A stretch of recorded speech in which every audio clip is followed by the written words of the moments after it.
Hello काजल। Hello Nikit. आज हम लोग role of heredity and environment and development ये क्वेश्चन करेंगे। ठीक है। ये चाइल्डहुड एंड ग्रोइंग अप में इंपॉर्टेंट क्वेश्चन है। एंड नंबर टू हम लोग general principles of growth and development and its educational importance ये भी डिस्कस करेंगे। ये 16 मार्कर में आएगा। और जो ये role of heredity and environment and development है ये भी इंपॉर्टेंट है। इससे पहले एक क्वेश्चन हमने ऑलरेडी कर रखा है। जिसने नहीं देखा है वो जा करके नेक्स्ट लेक्चर में देख लें। तो पहला हम स्टार्ट करेंगे इससे, the role of heredity and development.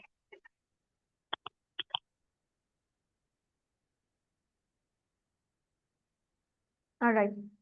सो जब हम देखते हैं रोल की बात करते हैं, रोल ऑफ हेरिडिटी एनवायरनमेंट की। ठीक है। तो डेवलपमेंट में क्या असर पड़ता है? तो हेरिडिटी वर्ड जो होता है, हेरिडिटी वर्ड से हम क्या समझते हैं? इसका मतलब हुआ कि जब एक ऑफस्प्रिंग होता है वो इनहेरिट करता है बहुत सारे पर्सनालिटी ट्रेट्स अपने पेरेंट्स से। तो एक जो एक ऑफस्प्रिंग है, ऑफस्प्रिंग मतलब क्या हो गया? एक बच्चा। ठीक है।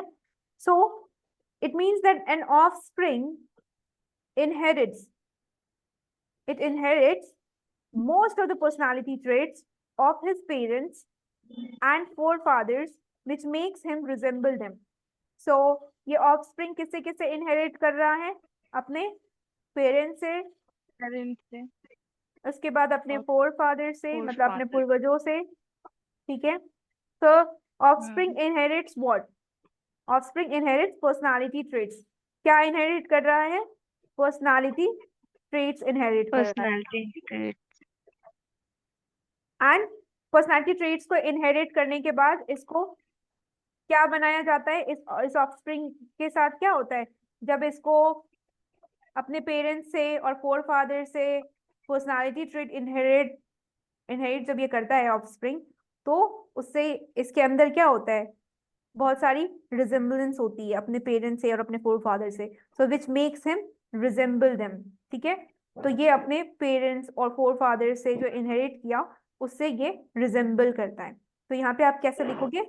Heredity means that an offspring inherits most of the personality traits of his parents and forefathers, which makes him resemble them. Number two में आप लिखोगे कि मेंबर ऑफ वन स्पीसीज, एक जो मेंबर है, मतलब एक स्पीसीज का जो मेंबर है, ठीक है, member of one species look similar to each other. अब एक स्पीसीज के मेंबर्स हैं, मतलब ये कोई भी स्पीसीज ले लो और उसके स्पीसीज के मेंबर्स हैं, तो इस स्पीसीज के मेंबर्स क्या होंगे? सिमिलर टू ईच अदर होंगे। ठीक है। एक दूसरे से सिमिलर होंगे। ऑलराइट। क्यों सिमिलर होंगे? It because it possess characteristics that are common to their species. ये जो मेंबर है, स्पीसीज के जो मेंबर है, किसी भी एक स्पीसीज के ले लो, तो एक स्पीसीज में जितने भी मेंबर होंगे वो क्या होंगे? एक दूसरे से सिमिलर होंगे। क्यों सिमिलर होंगे? क्योंकि वो क्या कर रहे हैं, कैरेक्टरिस्टिक्स जो उनको मिल रहा है, जो वो कैरेक्टरिस्टिक्स पोज कर रहे हैं, what is that characteristics? That are, क्या होगा? Common to their species.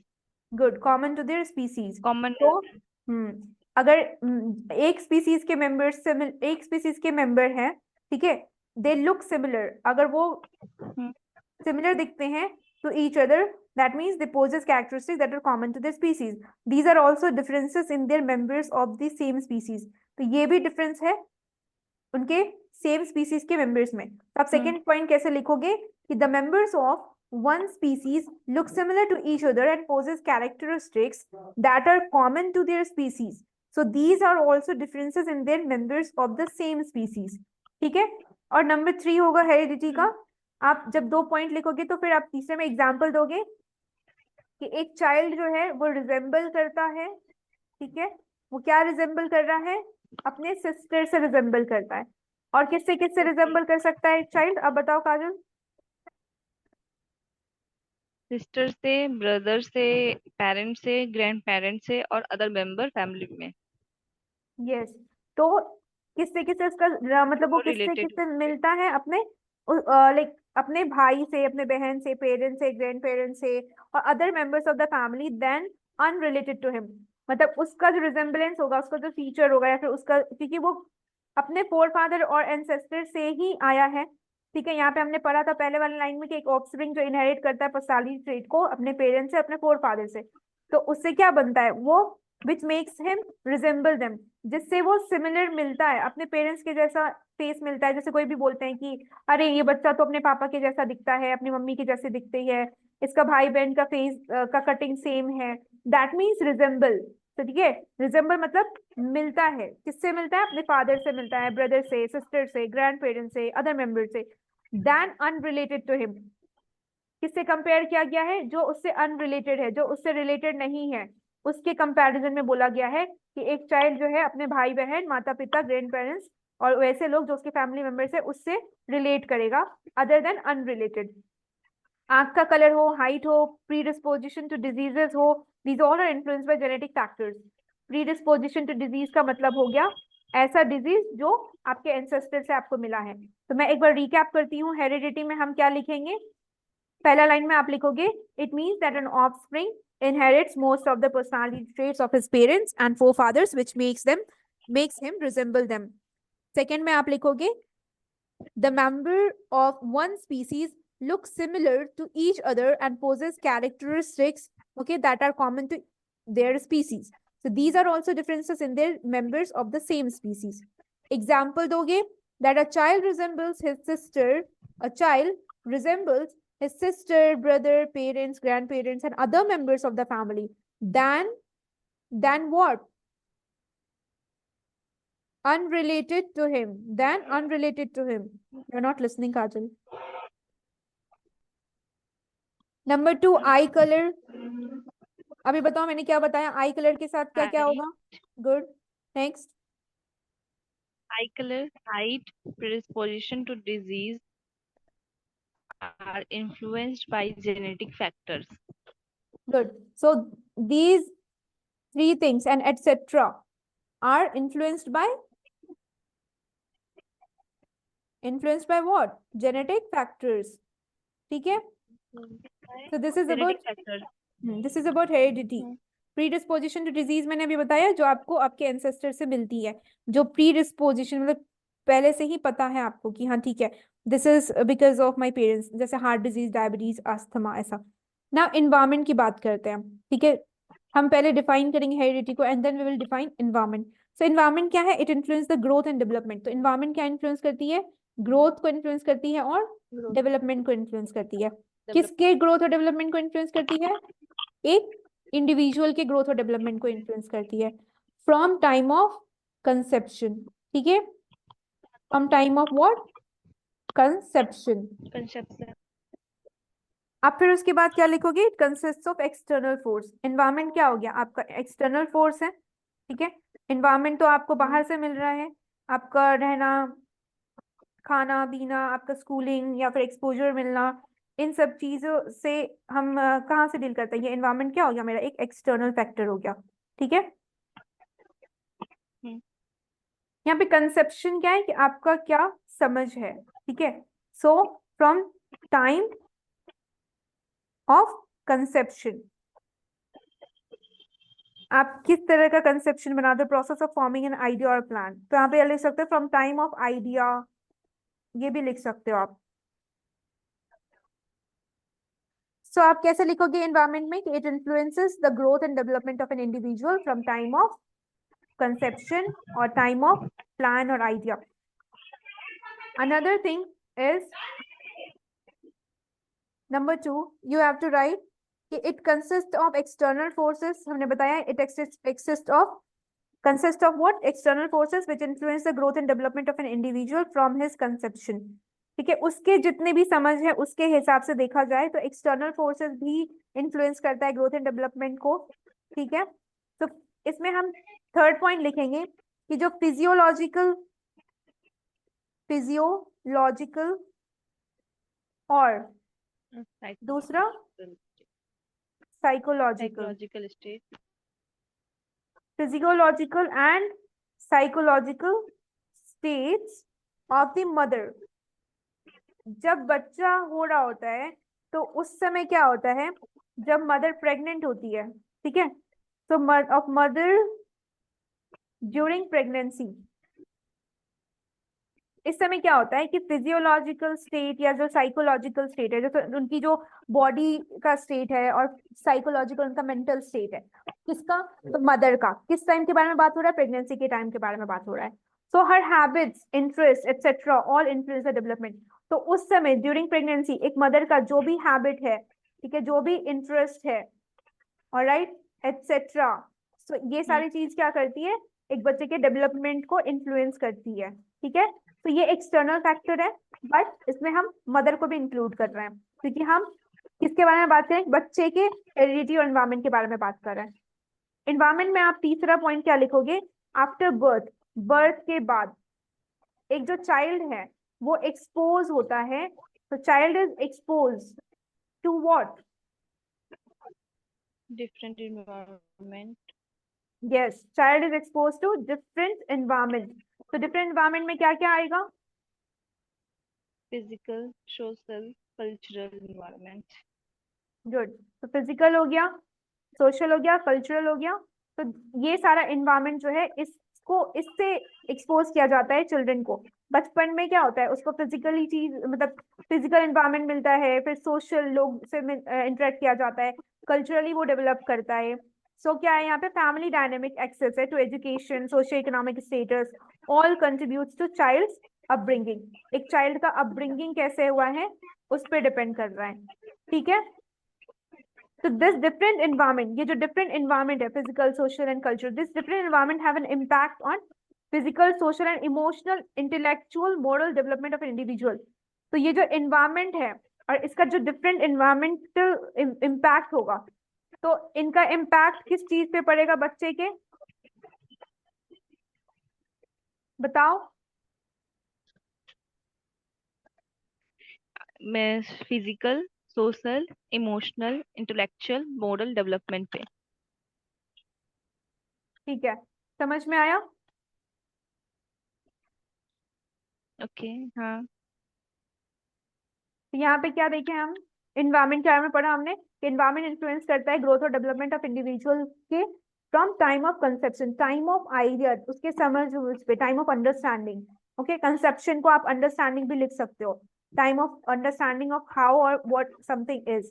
मतलब जैसे जैसे बच्चा बड़ा होता है तो उसका अंडरस्टैंडिंग चेंज होता है ना, तो वो चीज, it consist of external hmm. Force which influence the growth of development of an individual from his conception, from his understanding and the physiological and psychological states of the mother during pregnancy, her habits and interests, etc., all influence the development. So after birth, child is exposed to the different environment such as physical, social, cultural environment, and family dynamics, access to education, socio-economic status, all contribute to child's upbringing. So this different environment have an impact on physical, social, emotional, intellectual, and moral development of an individual. Clear? अब कुछ हम role देखेंगे। So what are the roles of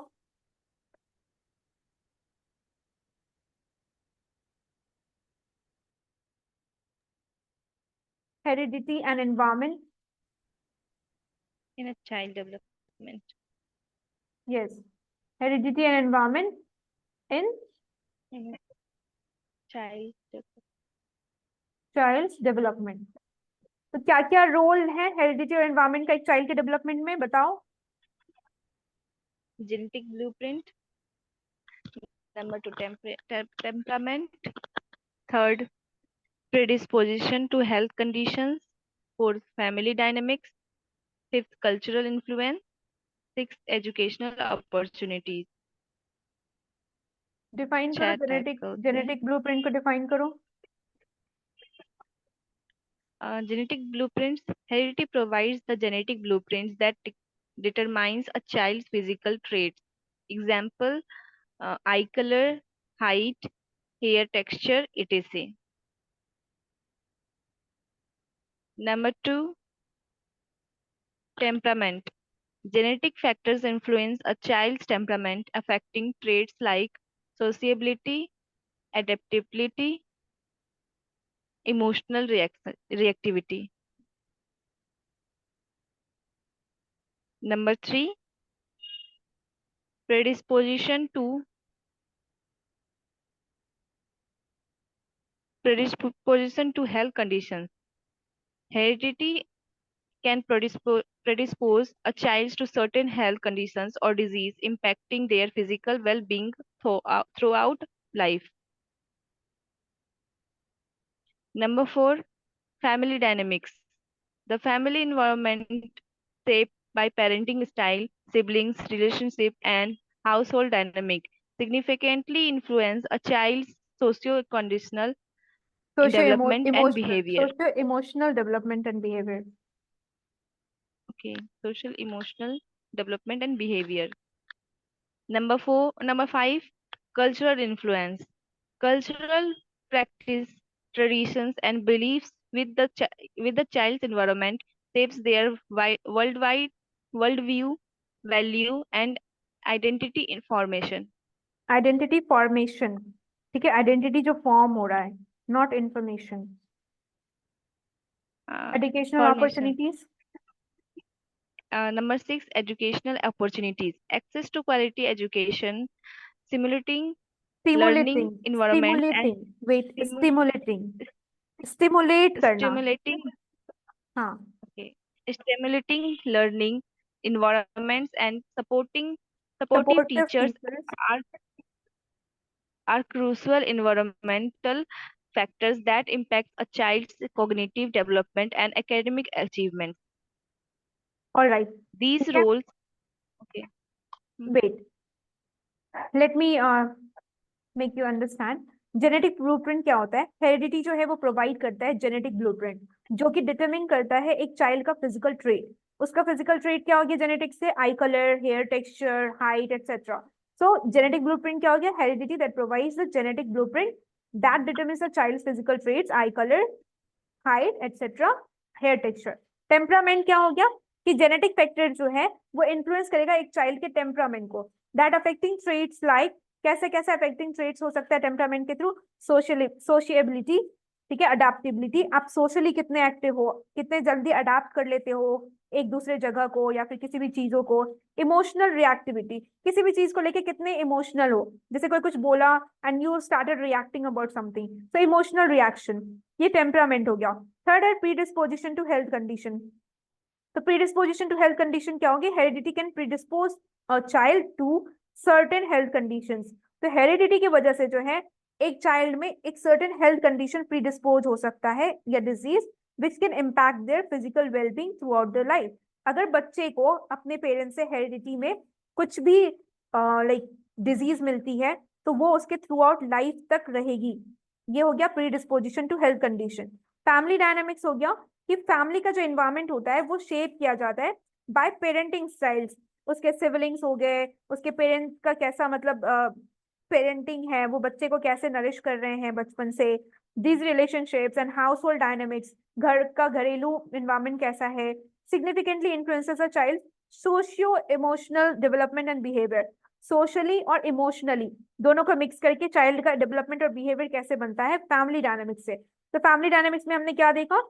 The family environment shaped by the parenting style, siblings relationship and household dynamics significantly influences a child's socio-emotional development and behavior.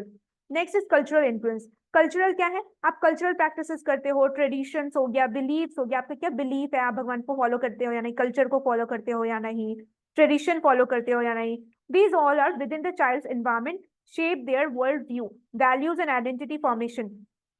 Cultural influence से क्या होता है कि एक बच्चा जो है किसी चीज को प्रैक्टिस कर रहा है, कल्चर को प्रैक्टिस कर रहा है, ट्रेडिशन फॉलो कर रहा है, उसका बिलीफ सिस्टम ग्रो कर रहा है. तो ये सारा का सारा चीज क्या हो रहा है? उसको एक वर्ल्ड व्यू पर्सपेक्टिव दे रहा है, उसमें वैल्यू ला रहा है, एक आइडेंटिटी फॉर्मेशन हो रहा है. जैसे मैं हूँ तो मेरे अंदर जो है जो भी कल्चरल बिलीफ ट्रेडिशन मैं फॉलो करती हूँ, प्रैक्टिस करती हूँ, ये मुझे एक इंडिविजुअल के तौर पे फॉर्म कर रहा है. मेरा इंडिविजुअलिटी है, मेरा आइडेंटिटी है. ठीक है. So the cultural influence is like cultural practices, traditions, beliefs within the child's environment shape their worldview, values and identity formation. Six is educational opportunities. इसमें क्या है? Here we access to quality education. Quality education provide किया जा रहा है, तुम्हारे अंदर learning environment stimulate किया जा रहा है, तुमको प्रोवाइड किया जा रहा है, सपोर्टिव टीचर्स मिल रहे हैं, सो यहाँ पे क्या है, क्वालिटी एजुकेशन मिलना, लर्निंग एनवायरनमेंट को स्टिमुलेट करना, सपोर्टिव टीचर्स का मिलना, these are crucial environmental factors. It is very important environmental factors that gonna impact a child's cognitive development, brain development and academic achievements. Academic में achievements मिलेगा, आपको अच्छी education मिलेगी तो. So this is about educational opportunities. Access to quality education, stimulating learning environment and supportive teachers are crucial environmental factors that impact a child's cognitive development and academic achievements. अब आप conclusion में क्या लिखोगे कि these roles highlights the multifaceted ways. Multifaceted का मतलब क्या हो गया, एक से ज्यादा factor, ways in which heredity and environment interact, which is key in understanding individual difference. एक individual का जो difference है उसको समझने के लिए heredity and environment जो है इन दोनों का interaction important है. So it is key understanding individual difference and outcomes and characteristics. So by recognizing the significance, by recognizing the importance, we can promote optimal child development and unlock each child's unique potential. इससे हम हर एक particular child का unique potential जो है उसको निखार सकते हैं. तो हम लोग कंक्लूजन में कैसे लिखेंगे, आप बताओ कैसे लिखेंगे?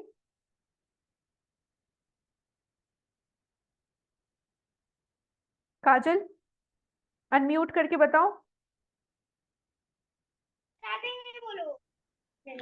यस, कंक्लूज करके आप बताओ, कंक्लूड करो.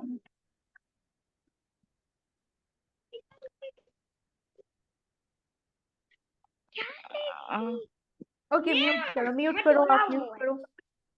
These roles highlight the multifaceted ways in which heredity and environment interact, which is key in understanding individual differences and outcomes and characteristics. By recognizing the significance, we can promote optimal child development and unlock each child's unique potential. This is all about heredity and environment affecting what? Child's development. Yes, the role role of heredity and environment on development. So this is about this particular topic. Now we are going to talk about general principles of growth and development plus its educational importance. From your side, background like noise is coming. Can you please mute yourself? 1 minute. All right. So general principles of growth and development and its educational importance. So growth और development का general principle क्या है और इसका education पे क्या importance है, ये हम देखने वाले हैं. ठीक है. So first of all हम क्या करेंगे, growth and development को डिफाइन करेंगे. हमने ऑलरेडी ये पहले क्लास में कर रखा है ग्रोथ एंड डेवलपमेंट के बीच में डिफरेंस. तो मैं स्टार्टिंग में आपको पहले डिक्टेट करूंगी और बाद में फिर पॉइंट पे हम लोग इसमें डिस्कस करेंगे. ग्रोथ क्या होता है, ग्रोथ एंड डेवलपमेंट जो है इनसेपरेबल है. ठीक है, ग्रोथ को हम डेवलपमेंट से सेपरेट नहीं कर सकते हैं.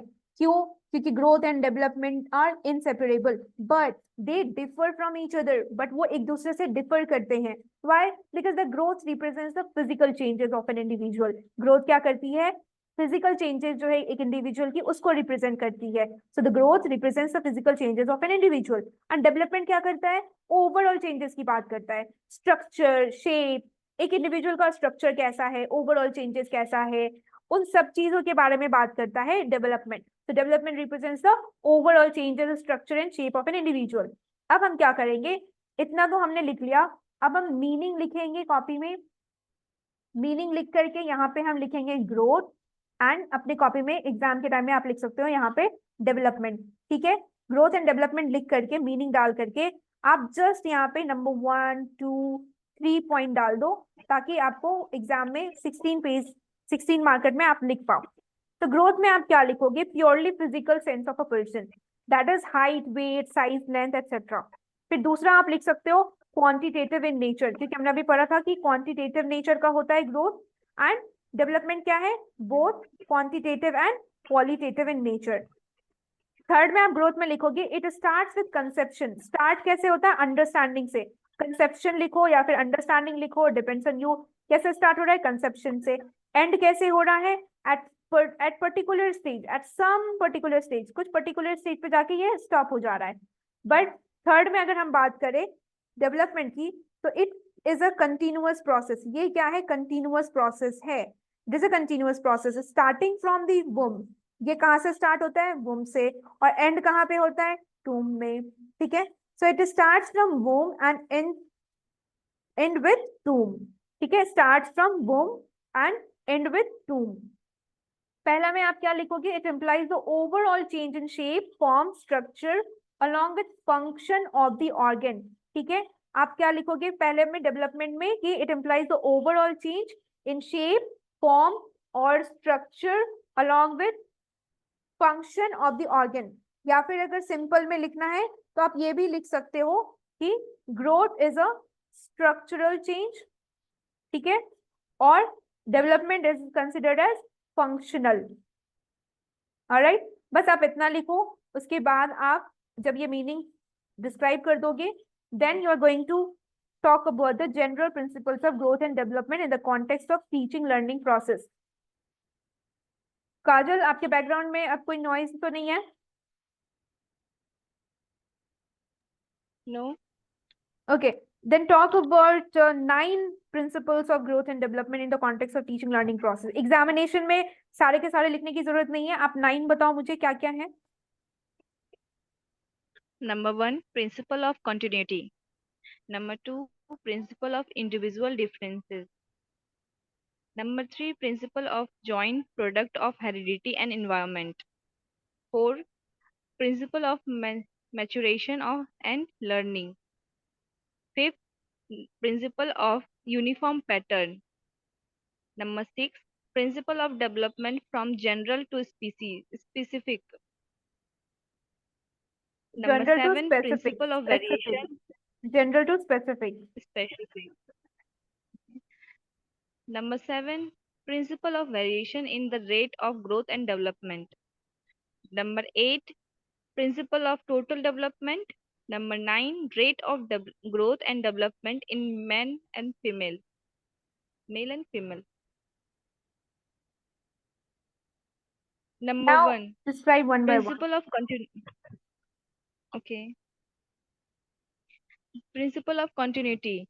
Development process goes on continuously all through life. Number 2, the pace of development is not consistent in all children. Number 3, various ups and downs occur in this process. Example, the physical and mental qualities of the children do not develop all of a sudden. As a linguistic development, children learns to speak gradually over a period of time. Hence, development is a continuous process. Number 2, principle of individual differences. These exist in each child individual differences at different stages of development. Number 2, each child grows at his own unique pace and can be seen ever in the twins also. Number 3, all the children do not have similarity in the context of growth and development. Number 3, principle of joint product of heredity and environment. Number 1, development is combination of heredity and environment. Heredity and environment, both complementary to each other, definitely affects growth and developments of child, are determining factors of child social, moral and intellectual life. Okay, wait. Number 4, principle of Wait. All right. So you can see I have written all the like all the 9 points, and इसके आगे में बस आपको principle of लगाना है, ठीक है?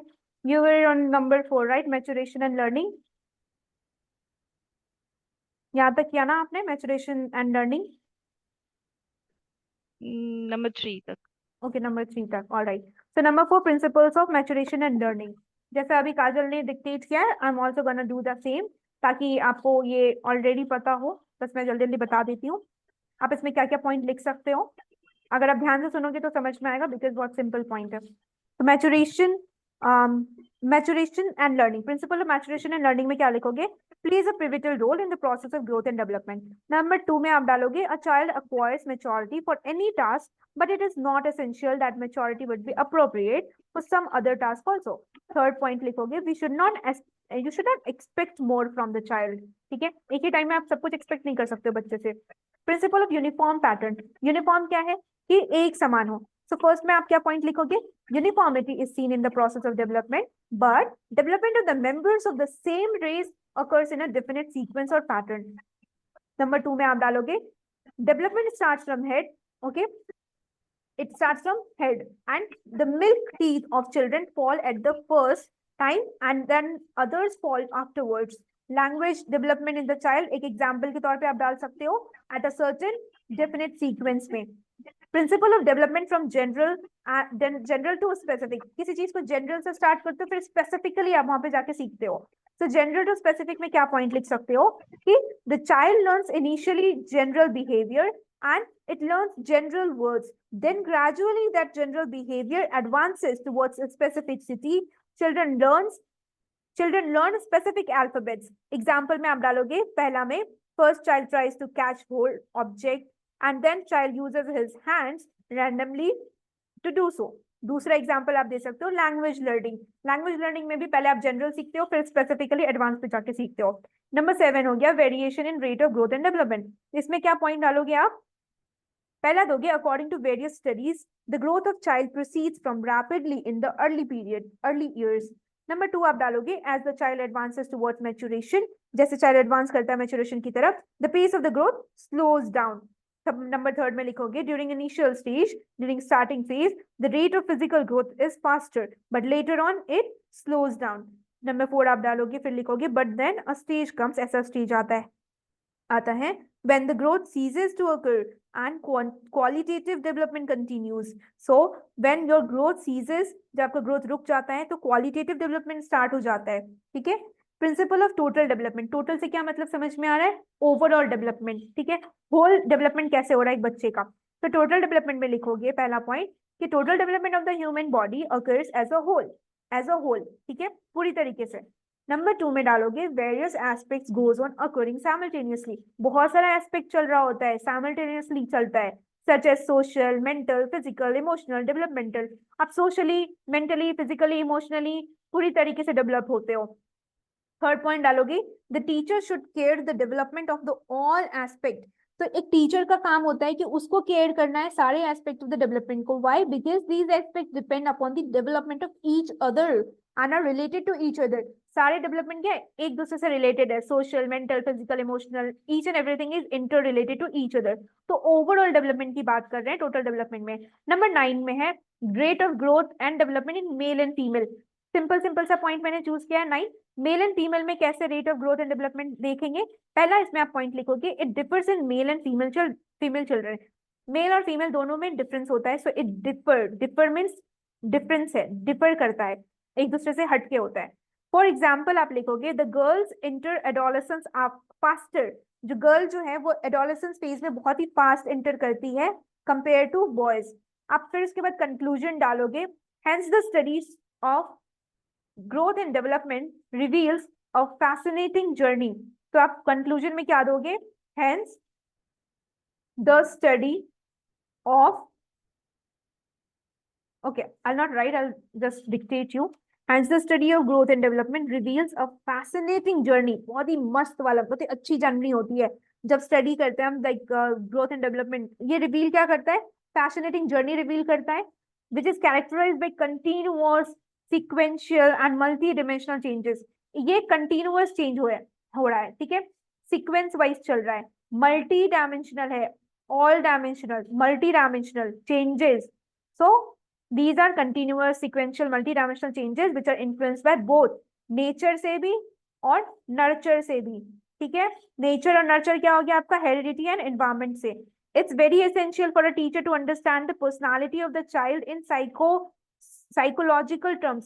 ये बहुत important है कि एक टीचर जो है वो बच्चे की पर्सनालिटी को समझे साइकोलॉजिकल टर्म्स में भी. So very essential for a teacher to understand the personality of the child in psychological terms. Psychologically connect करोगे बच्चों से तभी आप बहुत ही अच्छे टीचर बनते हो और चाइल्ड आपसे इंटरेक्ट करता है. Understanding these general principles provides valuable insights into the complexities of human development across the lifespan. So understanding the general principle, जो ये जितने भी जनरल प्रिंसिपल हमने देखे, इसको अंडरस्टैंड करने के बाद it provides valuable insight into the complexities of human development across the life span. पूरे लाइफ जर्नी में जो ह्यूमन डेवलपमेंट है वो ऑलरेडी कॉम्प्लेक्स है, बट उसको समझने में ये जनरल प्रिंसिपल हेल्प करती है हमें। ठीक है, continuity, differences, joint product of heredity and environment, maturity, maturation and learning, uniform pattern, development from gender to specific, variation in rate of growth and development, total development, rate of growth and development in male and female. That's it for these two topic. इतना लिखो आप, surely marks मिलेगा आपको, बस आप समझ के जाओ. You can write it in your copy. All right, Kajal.